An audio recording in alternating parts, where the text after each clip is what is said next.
Hello everyone, this is Amber with Staying Crafty. Right now you're looking at a necklace that I made out of paper. To do this, I used the Chamas Creations gel pen holder in my Cricut. I have another video where I show putting the gel pen holder in the machine, switching out the colors and all of that. I'll link to that at the bottom of this video in the description. This particular tutorial is going to show you how I used one image and hid contours and lined layers up in such a way that I could have that image be 3 different colors and then be cut out. So if you're interested in learning some cool techniques with your Gypsy, this is the video for you. If you specifically want to see the gel pen holder put in the machine and how it draws, then please go to the video that I have linked in this description. Okay, so I'm turning on my Gypsy. Just want to warn everybody I'm at a really awkward camera angle, so I might fumble, but I want to make sure that you have a perfect view of the Gypsy screen. So your comfort is coming before mine, and if I'm a little awkward and fumbly, please forgive me.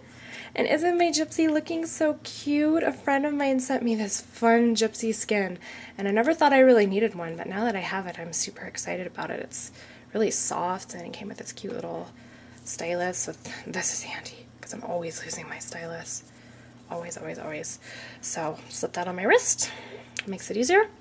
Okay, so I'm going to go ahead and just start from scratch. I'm probably going to show you the exact same image, but I'm probably going to do it a lot bigger. I believe my pendant is like 2.5 inches. I'm probably going to show it to you huge just so you can see it a little better. Okay, so let me do it at like 5 inches, I think. So let me just set my cursor size. So to set the cursor size, you just hit height, and I'm going to go to 5. See how my cursor got really big there? So all I did was click this, and then clicked my number pad so that I could enter the height I wanted my cursor to be. Now all of the images I grab will automatically be at 5 inches, and for something like this, that's going to save me some time. Okay? So let me go ahead, I need to find French manner. Oops. So I told you guys I was at an awkward angle. I'm really sorry, I hope this doesn't take me forever, but I know you guys really need to be able to see my screen clearly or it will defeat the whole purpose. Okay, which one of these is my image? If you need to see an image bigger, you do what I did. You hold down this button and you click on it. This is the correct one. I wasn't sure because there's something right next to it. The angle I'm at, it's hard to tell. So I'm just going to grab one to start with, okay? And I'm going to kind of put it here. Now I had 3 different colors and I also cut it out. So I'm actually going to need 4 layers. 1 layer for each color I'm drawing with, and then a last layer to cut out the circle around it, okay? So let me grab my pendant for reference. Okay, so this is my pendant. The inside I did gold. We can go ahead and make that the first layer. So I'm going to name my layers just to keep things straight, okay? So to name my layer, I'm going to hold down up on the layer key. See how that rename pops up? I click rename, can clear out layer 1, and I can write gold. Now this comes in really handy, you guys, because then when you go to do the cut file later, if you don't, cut it right away, you're going to remember what all your colors were, and you're not going to confuse yourself trying to figure it all out again. Okay, so let me go ahead. What I'm going to do now is hide all the other colors that I don't want gold, okay? So I'm going to be doing a ton of hiding for this one. I'm going to be hiding all these outer layers and all this that's in pink, and I'm only going to leave this in the middle. So I'm not going to show you every single one. I'll edit the video to have some of it edited out, but I'll show you as much as I think you need to understand. So I'm going to go to the Advanced tab. This bottom right key is my hide contour. Okay, luckily this pulls up the screen nice and big. Now it starts off highlighting in red one of the ones I do want in gold. I do not want to hide that. So I'm going to click next, and I'm going to keep clicking next until it gets away from that. Now you can also click directly on the ones you want to hide, but I don't find that to work very well. I often click the wrong one, so it's easier for me just to click next. Okay, so I hid that contour, next, hide, and I'll do a couple more, and then hopefully you'll be able to see it Okay, are you seeing how these are turning like a light gray? On the camera screen, they might almost look totally invisible. In person, you can see them. They're a very faint gray, whereas the ones that are not hidden are black. So what I'm going to do is go around and hide every single one that I don't want. And if you hide one you don't want to, you want to show it again, you can click show while it's highlighted. All right, so I've hidden all the other contours, okay? So now all I have is just this little center section that I'm gonna do in golds. Okay? So even though it looks at first glance like it's all there, still on the advanced tab, this eyeball is the preview, and you can see very clearly that it's only going to use those, okay? So let's move on to our next layer. To add a layer, I hit the plus button up here. I'm gonna be on this layer, and then I'm going to go ahead and rename this one. Let's go ahead and make this one the pink. Right, clear pink. Okay? Alright, I'm going to go ahead and grab my image again. Since I set my cursor size for 5, this will automatically be the same size. Now, if you find this behind it distracting, there's an eyeball. You'll see this eyeball on any layer that you're not currently on. Since I only have 2 layers right now, it's on the other layer. If you gently click that eyeball, it hides that layer for you. So now all I'm looking at is this layer. Later on, I'm going to want to see that layer again, and when I click the eyeball, it will make it reappear so I can see through all my layers. Okay, so that's how you do that. Right now I'm just sort of placing it in the same general spot. I will line them up perfectly though, okay? I guess I will show you how to line them up perfectly first if you've already got the hang of the hide contour. So I'll go ahead and show this. You know, you could sit here forever and try to get it perfect, and you probably could, but that's sort of a pain in the rear. So we're going to go to our first layer, okay, our gold layer, and we're just going to pick where we want this to be. We're going to be on the basic tab. Let's say I like it right here. That's fine. So my X is 0.65. Okay, and then this one's kind of harder to remember. Let's see if I can nudge that. Let's do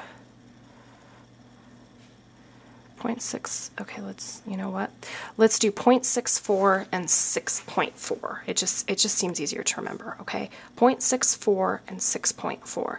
You can do any way you want. You do not have to do it with the same measurements, okay? So this one was 0.64, okay? And this one was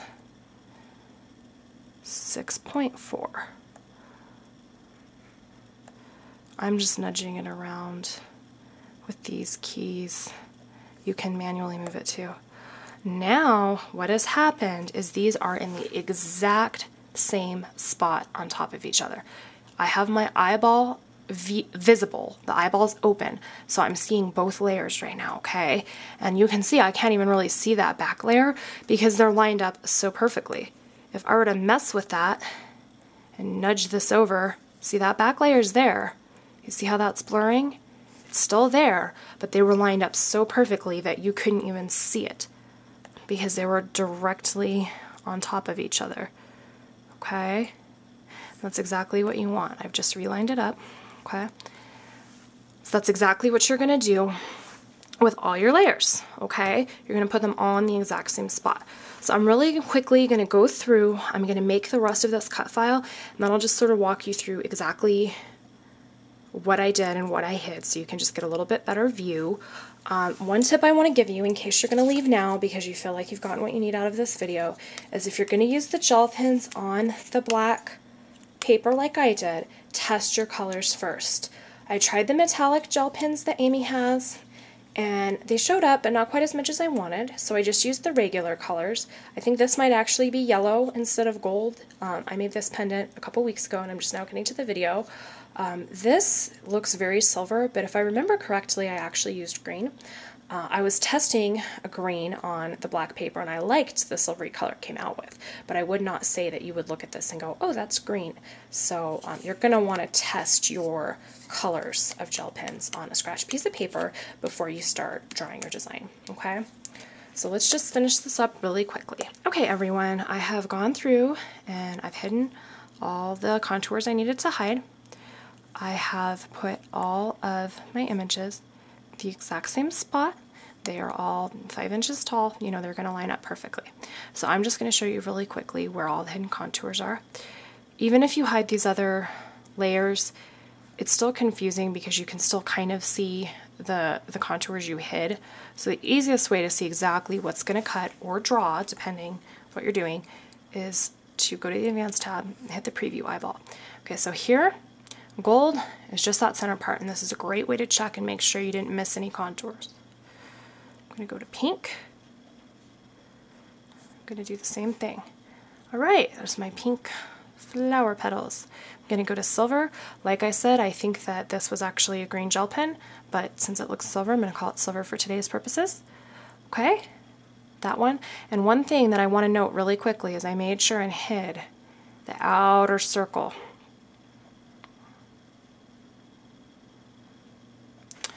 In my sample, I used a different circle. And I did draw the outer circle, but then I had to make the other circle bigger to cut around it. This time around, I decided I really don't need this extra line. I don't think it's adding that much to my project. Then I would be fine with just cutting right here on this line. So if you don't want to have another shape that's bigger to accommodate that line, just hide it, okay? So just a slight variation where I would have cut right here, okay? Sorry if that's confusing to any of you. And then for the cut layer, okay, all I have is that outer circle. So what I'm going to do when I put this in my machine is I'm going to draw all the layers and then I'm going to cut it out. If you want to see the gel pen holder, how I put it in my machine, how I switch colors and then cut, I have another video making a holiday card where I show you all that.